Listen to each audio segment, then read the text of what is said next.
തൃപ്പൂണിത്തുറ സ്ഫോടനത്തിൽ വീട് തകർന്നവർ നഷ്ടപരിഹാരം തേടി കോടതിയിലേക്ക്. നിരവധി വീടുകളാണ് സ്ഫോടനത്തിൽ തകർന്നത്. സംഭവത്തിൽ മജിസ്റ്റീരിയൽ അന്വേഷണം പ്രഖ്യാപിച്ചിരുന്നു. വിവരങ്ങളുമായി എബി ജോൺ തോമസ് ചേരുന്നു. എബി, 150-ലേറെ വീടുകൾക്ക് അവിടെ നാശനഷ്ടമുണ്ടായിട്ടുണ്ട്. നിയമവഴിയിലേക്ക് നീങ്ങാൻ നാട്ടുകാർ നിർബന്ധിതരായിരിക്കുന്നു. മജിസ്റ്റീരിയൽ അന്വേഷണം തുടങ്ങാനിരിക്കെ എന്താണ് ആ പ്രദേശവാസികൾ പറയുന്നത്?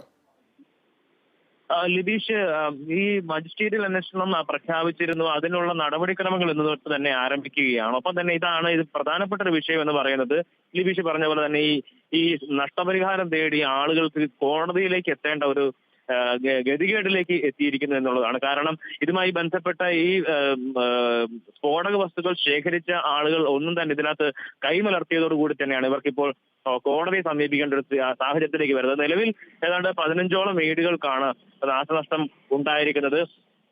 അത് തന്നെയാണ് ഏറ്റവും പ്രധാനമായും എടുത്തു പറയുന്ന ഒരു കാര്യം. 15ഓളം വീടുകൾ പൂർണ്ണമായിട്ട് തന്നെ തകർന്നിട്ടുണ്ട് എന്നുള്ളത് തന്നെയാണ്. ഏതാണ്ട് 1.5 കിലോമീറ്റർ ചുറ്റളവിലാണ് ഈ സ്ഫോടനത്തിന്റെ നാശനഷ്ടം ഉണ്ടായിരിക്കുന്നത്. അങ്ങനെയാണ് കണക്കുകൾ.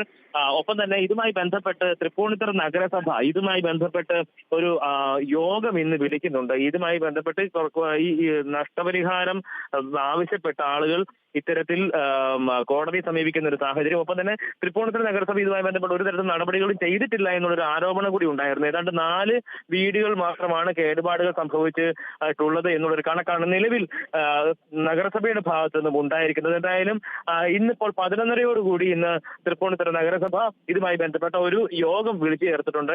ഇതിൽ നഷ്ടപരിഹാരം, ഒപ്പം തന്നെ ചില വീടുകൾ കേടുപാടുകൾ സംഭവിച്ചിട്ടുണ്ട്. അതിൽ താമസയോഗ്യമല്ലാത്ത സാഹചര്യമുണ്ട്. അവിടേക്ക് താമസിക്കണമെങ്കിൽ അറ്റകുറ്റപ്പണികൾ കൃത്യമായി തന്നെ നടത്തേണ്ടതുണ്ട്. അതിനുള്ള സാമ്പത്തിക സഹായം ഉൾപ്പെടെയുള്ള കാര്യങ്ങളിൽ തീരുമാനം എടുക്കുന്നതിന് വേണ്ടിയിട്ടാണ് പ്രത്യേകമായി ഈ യോഗം ഇന്ന് ചേരുന്നത്. എന്തായാലും ഈ കേസിൽ, അല്ലെങ്കിൽ ഈ സ്ഫോടനവുമായി ബന്ധപ്പെട്ട സംഭവത്തിൽ ആളുകൾ ഈ നഷ്ടപരിഹാരം തേടി കോടതിയിലേക്ക് പോകേണ്ട അവസ്ഥ തന്നെ വന്നിരിക്കുന്നു എന്ന് തന്നെയാണ് ഏറ്റവും പ്രധാനമായും ഈ വിഷയത്തിൽ എടുത്തു പറയുന്ന ഒരു കാര്യം. ലബീഷ്, ശരി എബി, തൃപ്പൂണിത്തുറ സ്ഫോടനത്തിൽ വീട് തകർന്നവർ നഷ്ടപരിഹാരം തേടി കോടതിയിലേക്ക് നീങ്ങുന്നു. വിവരങ്ങളാണ് എബി ജോൺ തോമസ് കൊച്ചിയിൽ നിന്ന് നൽകിയത്.